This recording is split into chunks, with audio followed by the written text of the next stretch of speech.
Terry Morelli. I'm the House Democratic Leader, and I'm here today with my colleagues from the Senate, Democratic Leader Sylvia Larson and Deputy Democratic Leader Lou D'Alessandro. And we've called this press conference today to talk about the Republican budget passed by the committee conference last week. And of course, first question could be, why is it that we waited a few days before we had a response? But unfortunately, the answer is really quite simple. Just like many others that are following the budget, we didn't know what was in it. It was crafted behind closed doors, in small backroom meetings, and away from public view.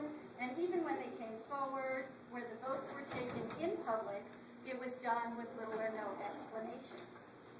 This budget, in that way, is a violation of New Hampshire's long-standing tradition of openness and transparency. And as to be expected, if you create something in that manner without public oversight, the budget is absolutely wrong for the state of New Hampshire.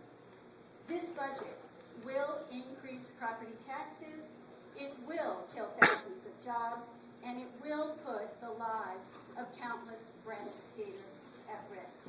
Let me give you just a few examples. The Children in Need of Services, or CHINS program, is gutted. Republicans disingenuously point out that they put back money for 50 children in the program. Unfortunately, that ignores the hundreds of others that will be abandoned. Children are not the only ones that are hurt in this budget. There are reckless cuts to domestic violence programs, cuts to alcohol prevention and treatment programs, and cuts to mental health services. Each and every one of these programs saves lives, and the dangerous cuts in this budget will put some of those lives at risk.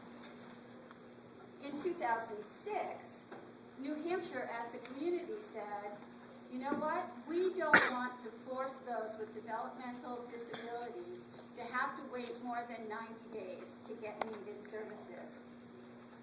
Again, unfortunately, this budget does that vow and returns the developmental disabilities wait list.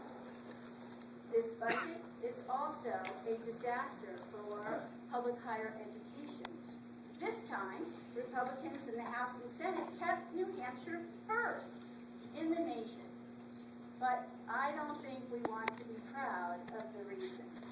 Their budget made larger cuts to New Hampshire's public higher education than any state in the nation. This budget also reduces funding for special education. I am a former teacher, I am a mom, and I believe that every child deserves access to a quality education. And destroying that education quality here in our state will kill jobs and will begin the systematic destruction of the New Hampshire advantage. Doing so is absolutely wrong for our state.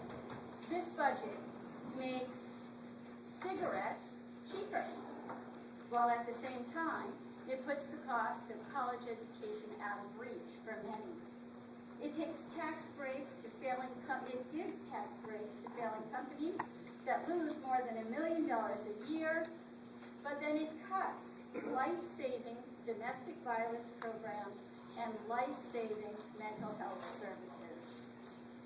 By now, you probably have noticed a trend in this reckless budget and the cuts that it makes. The people hurt most are those who are least able to fight back. Students, those with disabilities, those with mental health issues, and domestic violence issues are not as well represented in these halls. However, they are equally deserving of our help, and we should and do stand up for them. In fact, 5,000 New Hampshire citizens came to Concord to defend these individuals and protest a budget proposal that sadly looks very much like this one. House and Senate Republicans claim this budget protects our most vulnerable citizens. but the facts say otherwise. This budget fails to live up to our responsibility to provide for our children, our seniors, and others who need essential services. If Republicans think that the public is pleased with this budget, or that people will accept this kind of irresponsible devastation without protest, they are terribly mistaken.